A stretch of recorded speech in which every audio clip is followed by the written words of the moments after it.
Hi guys, welcome to ShamRock Studios. I am your host, Miss Flaca is Nasty, and I am here with Dedfones, and they are going to go ahead and introduce themselves.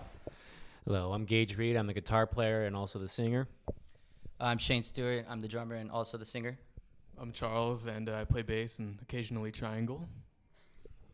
And you guys are missing your band member. So we got a fourth guy. His name is Tyler Binkle. He also plays guitar and does not sing. And he's all the way in Minnesota right now. So, hi, Tyler.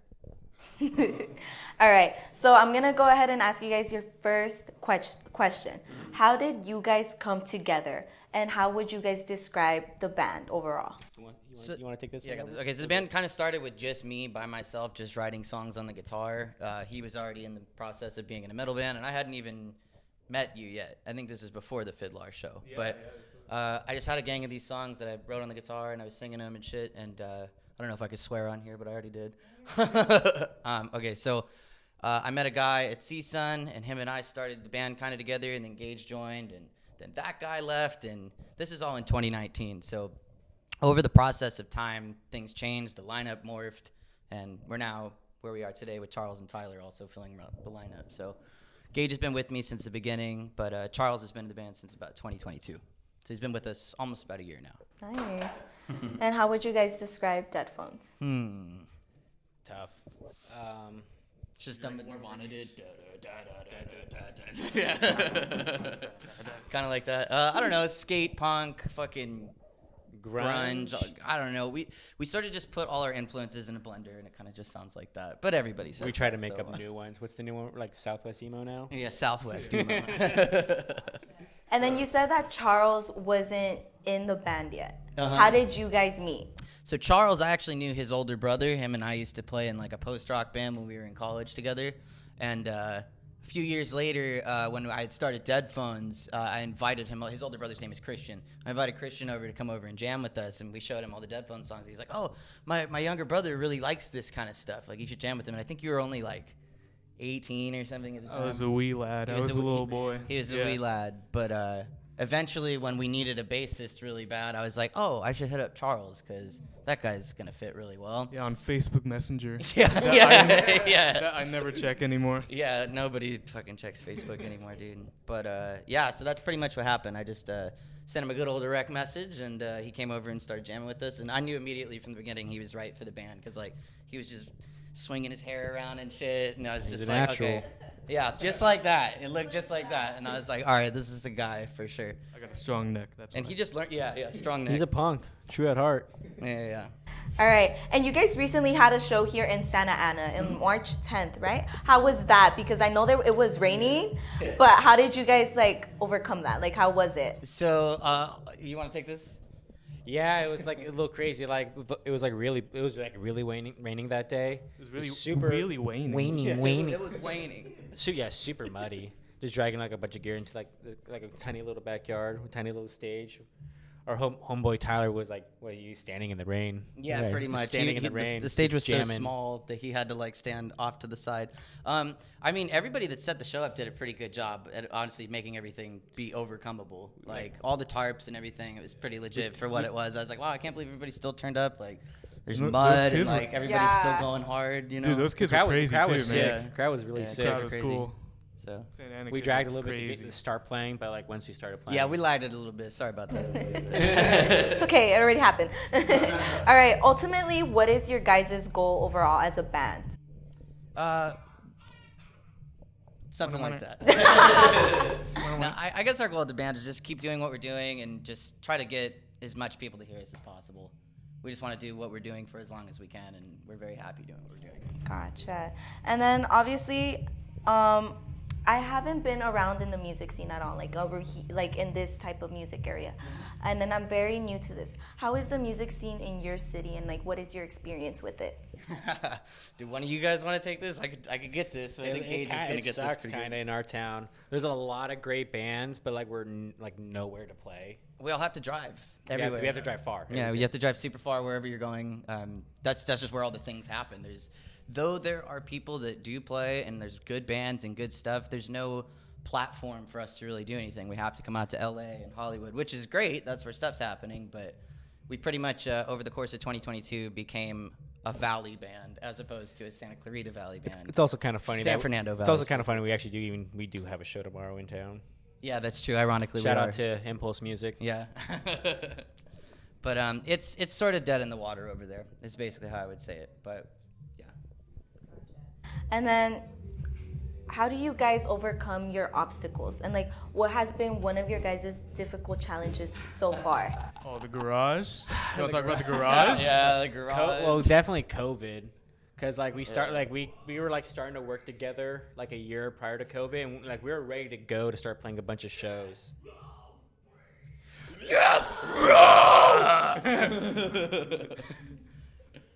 We were ready to go by COVID, but that sucked. We really wanted to play shows, and that's when a lot of the band change lineups was happening. But I guess the blessing out of that was we were able to write more and be more prepared when by 2021 came, which is like we started finally playing in April of that year, just playing like little like dive bars. Anything we around could town. get. Yeah. Anybody that would have us. Anything. And yeah, I mean that was the biggest obstacle too. And then getting music out. I mean, we have an EP called Green Out. The year anniversary is going to be on April 1st, which is a great date that we put that out on. But I mean, starting the band in 2019 and then not even putting out an EP until 2022, like that was pretty frustrating. Yeah. And that was just because of multiple different issues. This producer, that producer. We recorded like that debut EP like 4 times. Mm-hmm. It was And like the incident with the laptop and the. Oh my God, I can't. We had a party where our buddy was DJing on the computer that had all of our tracks, and somebody spilled like whiskey all over that computer, and then we were like, I don't know if I should say this. We were really worried we were gonna have to start it over again, and then thank you Geek Squad for hooking it up because you've literally saved our asses. Shout out. Yeah, that was terrifying. Yeah, That's I after- can just We were ready imagine, for a honestly. fight. We were ready for a fight, like, oh, we're gonna like fight this guy, but then the guy happened to be like the sweetest guy who like immediately was like, oh, I'm gonna pay for the repair, like get the new laptop. The and person who everything. did it was Like a great it's great like, damn dude it. about it, and yeah, so it's all totally cool. Yeah. But that was scary. I can just imagine like that adrenaline, like just rushing all over through your Yeah. body and just like I don't know, fight or flight. Are we gonna type have of to start thing. this over again? Like, it was yeah. So that's probably what I would say. And then from now, obstacles, it's just how much can we put on ourselves? How much can we take on? How many shows can we play? Like, it's just our own pressure at this It's never enough. point. Yeah. And then camping released today. Oh yeah. How was the songwriting process like Yeah. for the song, and like what's the story behind it, and like in general, what is the songwriting process like? Great question. I love this question. Paranoid. Yeah. So one day during COVID, and sometime in 2020, Gage and I got together and we were just gonna have a band rehearsal, just us together. And we were like, well, what do you want to do? Do you want to play like some other songs, or do you want to write a song? Gage's like, let's write a song. So I grabbed a guitar and I sat down on the floor, and he was sitting in a chair. And in like 45 minutes or whatever, we had the music for camping. I think I added like 2 or 3 chord changes, but Gage pretty much wrote all the music right there. And we were just sitting on it for a while, and we really like going camping. And we have this specific spot that we will not tell you where it is. That's our secret. That the song is about. And we just, we had a nice camping trip there. The water was great. And we just had such a good time. And it was just like a special place to us. So I was like, it'd be kind of funny to have a punk rock song about going camping. Gotcha. So that's essentially what it is. It's just about a story of us floating down that river. It took 6.5 hours. It's insane. But we were ready to do it all again when it was over. Yeah. And then as individuals, who are you guys when no one is watching?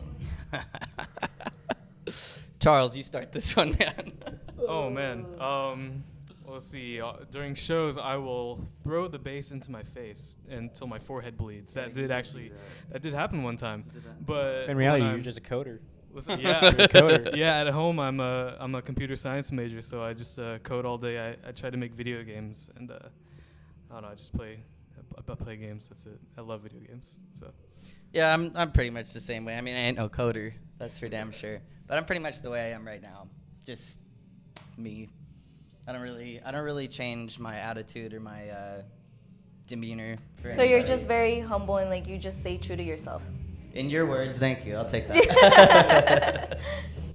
I guess I'm like just on stage. I'm always like the most energetic one, the one always like headbanging, going absolute batshit. But I think just in reality, like outside of that, I'm like kind of I think just reserved, chill. Just a big old teddy bear. Just a big old teddy bear, I guess. But yeah. All right. And then you guys have an upcoming show, The Viper Room, April 8th. How April 8th. excited are you guys? Like how is that? Barry. I helped put together an amazing lineup for that show. Some great bands. We got Wreck Effect, who's a really good friends of us. Jake Jones and the Kids, Jake baby. Jones and the Kids. Really cool pop punk band called London's Falling. Love them to death. Another great band called Spirit Riot.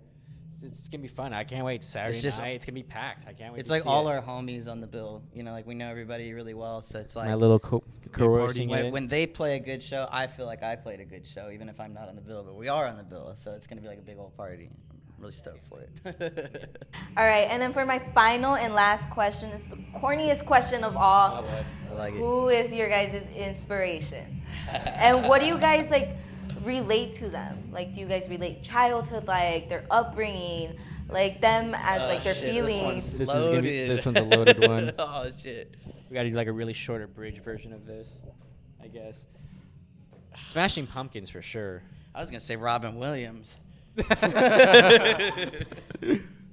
Yeah, we all love Smashing Pumpkins. That's a good one. Fiddler, I guess. We love Fiddler. Yeah.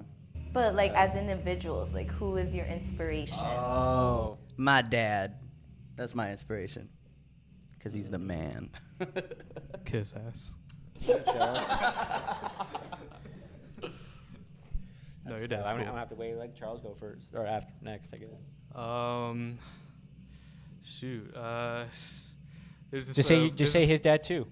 Yeah, Randy. Yeah, No, I'd Randy say, Stewart. There's this. I'm really into like Formula One, which is like motorsport, and there's this racer. He's like 41 now, but he's still in the sport, which is like for mostly young people. His name's Fernando Alonso, and he's just absolutely like next level. Like this guy's just pure like he just throws, or he takes on any task. Let's just give. He him just that. throws, man. Yeah, he throws. I gotta go with Kobe Bryant. Oh wow! Growing up watching Yeah. Laker basketball my whole life, going to those games, it was fun to watch the GOAT play those entire 20 years. All right. After my dad, Rodney Dangerfield, because he never gave up. That fool never gave up. Never gave up. That fool never gave up, and then he just helped get other people famous afterwards. So yeah, that guy's the man. He's a comedian. Well, thank you guys for being here. Like, Thank I you for really having me. Thank you. appreciate it so much. Make sure you stream Camping on all streaming services, right? We're on everything. Everything. Listen to that They're shit. on We need your everything. support. Go Come ahead party and with stream us. any of their music too. And if you guys want to go ahead and input your Instagram where they can find you, go ahead and let them know. You can follow us here at DEDFONES on Instagram, Facebook, everything, Bandcamp, Facebook, whatever, MySpace. SoundCloud. Twitter. It's Deadphone. Or no, not Twitter. Was it TikTok? It's Deadphones TikTok. Official. We're on And all we're the also- streaming services. We're also selling tickets for the Viper Room. Physical tickets, we're doing a deal. Buy one, get two more for free. It's going to be a great deal. You don't want to miss out. Expecting at least 500 people at this show. It's going to be great. All right. And then make sure you go ahead and like and subscribe here to ShamRock Studios. And you can find me on Instagram at FlacasNasty. Bye. Thank you, dude.